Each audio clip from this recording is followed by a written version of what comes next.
essa noção. O que nós precisamos? Nós precisamos de um denominador que seja um múltiplo comum de 6 e 8. Tá? Muitas vezes a gente aprende na escola que tem que escolher esse número aqui como o tal do MMC de 6 e 8. Tá? Isso está correto, quer dizer, isso está correto a gente dizer que pode escolher esses números como o MMC. Embora, a essa altura, é possível que vários de vocês até tenham se esquecido de qual é o significado de MMC. A gente olha para a sigla e esquece o que está dentro da sigla. Então, MMC, o primeiro M é de mínimo, tá? O segundo M é de múltiplo e o C é de comum. Então, MMC significa mínimo múltiplo comum. Mas, na verdade, o que realmente interessa para a gente não é tanto o mínimo, tá? O que interessa mesmo é o múltiplo comum. O que nós precisamos ter aqui nesse denominador é qualquer número que seja ao mesmo tempo um múltiplo de 6 e de 8. Então, por exemplo, se vocês pensarem, se eu quero ter um múltiplo comum, eu posso, por exemplo, multiplicar esses dois números. Perfeito. Então, se você escolheu colocar 48 aqui como múltiplo comum, tá ótimo, funciona. Tá? Se você se lembra como calcular o mínimo múltiplo comum, tá? E observa que esse mínimo múltiplo comum, na verdade, é um número um pouco menor do que o 48, 24, né? Realmente, 24 é igual a 4 vezes 6 e é igual a 3 vezes 8, tem uma pequena vantagem que as contas vão ficar um pouquinho menores, tá? Mas talvez seja até interessante a gente gastar um tempinho fazendo dos dois modos para a gente ter certeza, tá, de que se você fez com 48 ou fez com 24, acaba dando o mesmo resultado depois. Então vamos fazer esses dois modos diferentes. No primeiro, eu vou adotar 24 como o denominador comum, tá? Então, o que eu tenho que fazer para transformar a fração 1/6 numa fração de denominador 24? Multipliquei o denominador por 4, portanto, tenho que multiplicar o numerador por 4 também. Eu tenho 24 avos. Tá? Aqui, multipliquei o denominador por 3, tenho que multiplicar o numerador também por 3, tá? E, portanto, eu tenho 9/24 avos. Tá? Eu sei que vocês estão muito habituados, né, a fazer isso aqui organizado do seguinte modo, né? O denominador comum, mínimo múltiplo comum é 24, tá? Aí divide 24 por 6, coloca um 4 aqui, divide 24 por 8, coloca um 3 aqui, aí multiplica esse número pelo 4, dá 4 aqui, multiplica esse número pelo 3, dá 9 aqui. Ou seja, nada contra, tá, vocês fazerem essa operação da maneira como estão habituados, mas é sempre bom lembrar, tá, que esses numerozinhos que estão aparecendo aqui embaixo são simplesmente esses fatores comuns pelos quais eu estou multiplicando o numerador e o denominador. A diferença é que se você entende que esses são os fatores comuns, tá, e se você se esquece aqui do procedimento, você pode resgatar esse procedimento. Tá? Se tudo que você sabe é que tem uns numerozinhos que aparecem aqui embaixo, tá, e é uma regra simplesmente decorada, sem entender de onde é que eles vêm, tá, qualquer confusão que você faça nisso aqui leva a um resultado absurdo. Tá? Então, completando, a partir do momento que eu conseguir escrever essas frações como tendo o denominador 24, ficou imediato, porque agora, como eu estou dividindo a minha unidade no mesmo número de partes iguais, somar as frações equivale a somar os numeradores. Então, o resultado é 13/24 avos. Tá? Então, para vocês se convencerem, tá, de que, de fato, a gente podia ter escolhido um outro múltiplo comum, digamos que você tenha esquecido essa história do mínimo múltiplo comum, ou porque por qualquer razão tenha decidido que as duas frações iam ser escritas com denominador 48, que é outro múltiplo comum de 6 e 8. Tá? Então, fração equivalente a 1/6. Então, o que está acontecendo aqui é que o denominador está multiplicado por 8. Então, tem que multiplicar 1 por 8 também, vou ter 8/48. Aqui, estou multiplicando o denominador por 6, né? Para passar de 8 para 48. Então, 3 também tem que ser multiplicado por 6 e o resultado é 18. O resultado da soma é 26/48. E deu diferente? Não deu não, né? Porque 26/48 nós podemos simplificar dividindo numerador e denominador por 2 e encontrando também 13/24. Então, o que acontece é que quem faz a soma utilizando o menor dos múltiplos comuns, normalmente já encontra, embora não seja sempre assim, mas muitas vezes já encontra a fração na forma simplificada, tá? Enquanto quem escolhe um múltiplo maior tem uma etapa no final em que tem que simplificar a fração, tá? Mas o importante é, para somar frações, eu tenho que encontrar frações equivalentes com o mesmo denominador. A partir daí, fica tudo natural. O exercício 6 é parecido com o exercício 5, exceto que agora nós vamos executar operações com números escritos na forma decimal. Então, por favor, trabalhem no exercício 6. Daqui a pouco nós vemos a solução.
Então, no exercício 6, vocês devem ter trabalhado as operações com números racionais na forma decimal.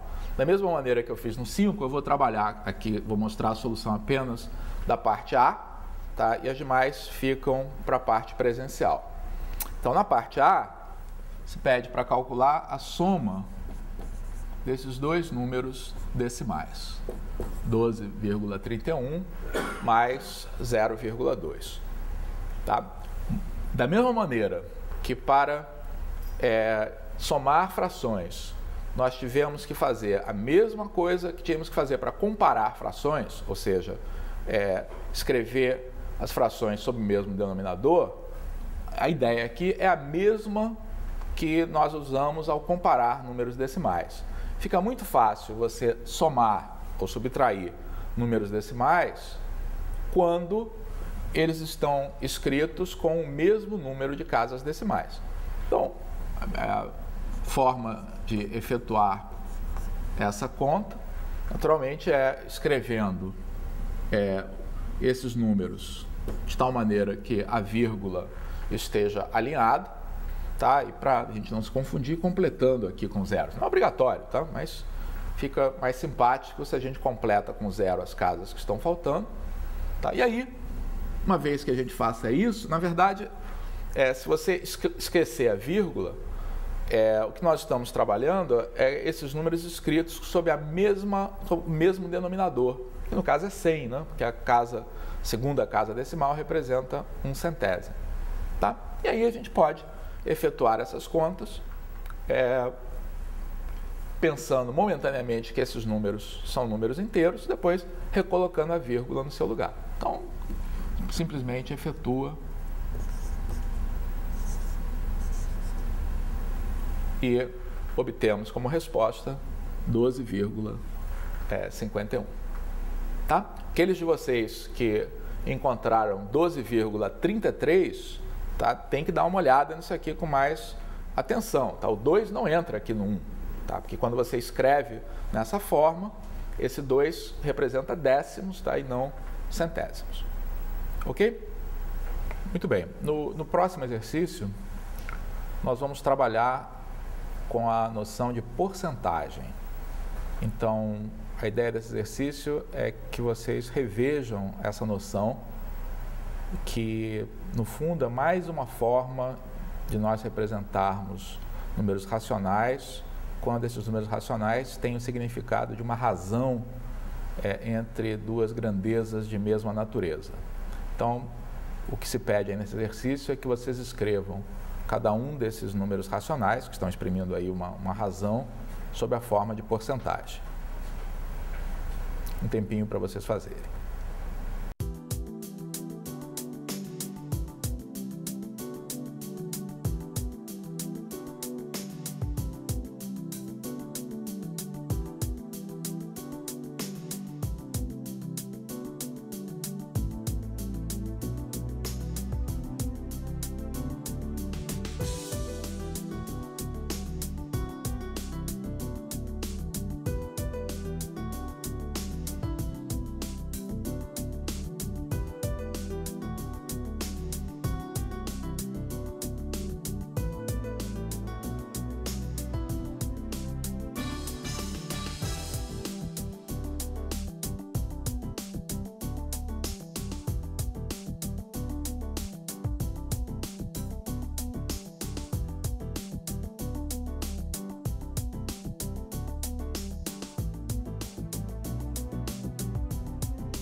vamos então ver a solução desse exercício.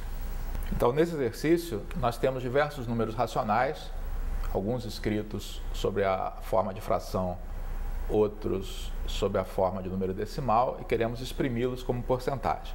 Então, na verdade, a notação de porcentagem, então, quando você escreve algo na forma A%, isso é simplesmente uma outra forma de escrever a fração A sobre 100.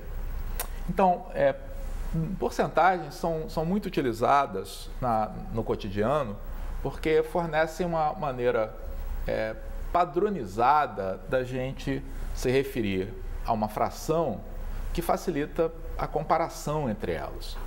Então, em muitas aplicações, né, a gente utiliza porcentagens no lugar de frações ordinárias ou de números decimais para representar frações ou razões entre grandezas. Então, como A% é a mesma coisa que A sobre 100, para você escrever um número sob forma de porcentagem, basta escrevê-lo sob a forma de uma fração de denominador 100. Então, no exercício A, isso é imediato, né? Tenho 0,23. 0,23 representa 23 centésimos. A casa decimal aqui já está no lugar certo. E se é 23 centésimos, representa, portanto, 23%. O segundo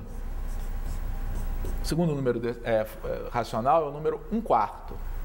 Então, eu tenho certeza que a maior parte de vocês não precisou fazer essa conversão, porque a gente até sabe de cor qual é a porcentagem correspondente a essa fração. Ela é tão comum, tá? Aparece com tanta frequência, que a maior parte de nós não precisa nem fazer conta para dizer que 1/4 é a mesma coisa que 25%.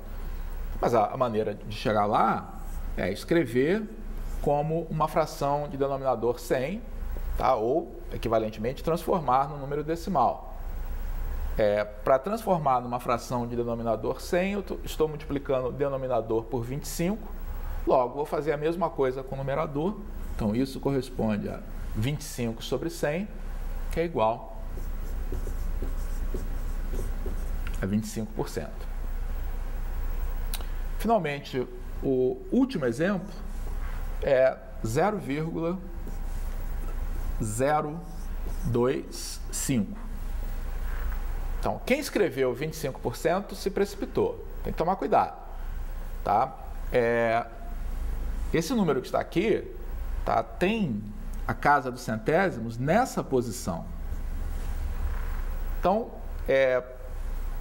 ou nós escrevemos, para escrever esse número como uma fração decimal, nós deveríamos escrevê-lo como 25 milésimos.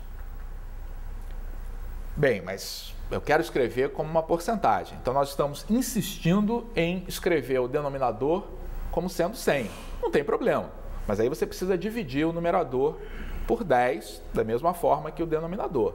Então, sob a forma de uma fração de denominador 100, esse número é 2,5 por 100. Claro, essa não é uma maneira usual da gente representar uma fração de denominador 100, mas é um passo necessário para a gente poder escrever esse número como uma porcentagem, que dá 2,5%. Tá bom? O exercício 8, conforme vocês veem, é um exercício do Enem, em que a gente vai ter oportunidade de utilizar apenas esse significado de número, e no caso com a notação de porcentagem, para resolver um problema. Então, a noção matemática básica necessária para resolver o exercício é essa que nós discutimos hoje. Mas é claro que você precisa ler o problema, entender do que ele está falando para poder aplicar a matemática adequada aí para o problema. Então, um tempinho para que vocês leiam com cuidado e resolvam o exercício 8.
Nesse exercício, que é do exame do Enem de 2006, pede-se para exprimir como uma porcentagem o rendimento na produção de um certo produto, que no caso é dióxido de urânio puro, a partir de um certo mineral.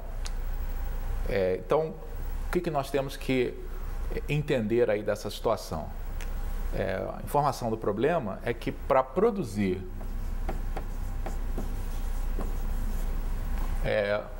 1,5 quilogramas do dióxido de urânio, é necessário se processar 1 tonelada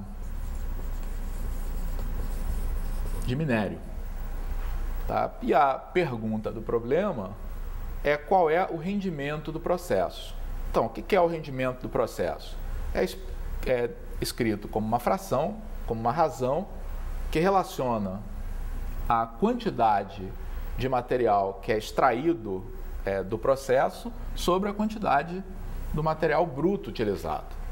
Tá? Então, em princípio, essa nossa resposta vai corresponder à razão 1,5 quilogramas dividido por 1 tonelada, tá? Isso aí escrito sobre a forma de porcentagem. Agora, tem um cuidado que a gente tem que ter aqui. O que está acontecendo é que essas quantidades no numerador e no denominador estão expressas em unidades diferentes. Você está medindo a quantidade de dióxido de urânio em quilogramas e está medindo a quantidade de minério em toneladas. Então, antes da gente poder escrever isso aqui sob uma fração correta, nós temos que escrever os dois números na mesma unidade. Tá? Então, a gente pode escrever os dois números ambos em quilogramas, ambos em toneladas, você pode escolher uma unidade diferente.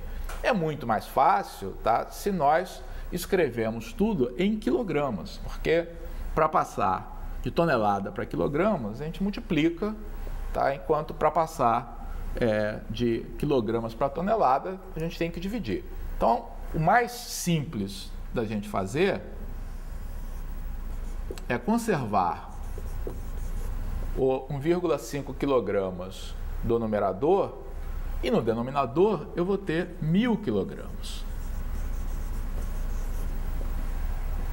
Tá? Agora sim, agora eu estou exprimindo ambas as quantidades na mesma unidade. Tá? Então, esse rendimento é 1,5 sobre 1.000. Tá? Bom, se eu quiser... Então, essa aqui não é uma maneira muito usual, tá, de nós representarmos esse número. Tá? 1,5 sobre 1.000. E se nós olhamos as alternativas do problema, vemos que, na verdade, esse número está escrito sob a forma de porcentagem.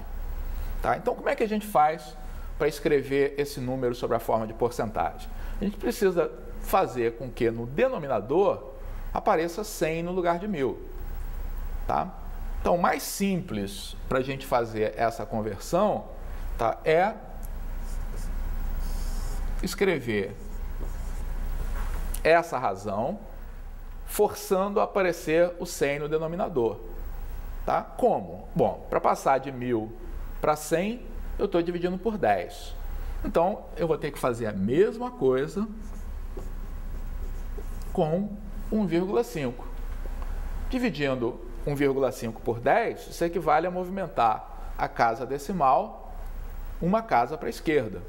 Então, eu fico com 0,15 sobre 100. Agora, como essa fração está escrita com o denominador 100, já está na forma de porcentagem. Quer dizer, isso daqui é igual a 0,15%. Agora é só procurar a opção correta e a gente vê que a alternativa B é a que responde o exercício. Muito bem, nós vamos então começar a falar no segundo tema da nossa aula de hoje, que é a ideia de função.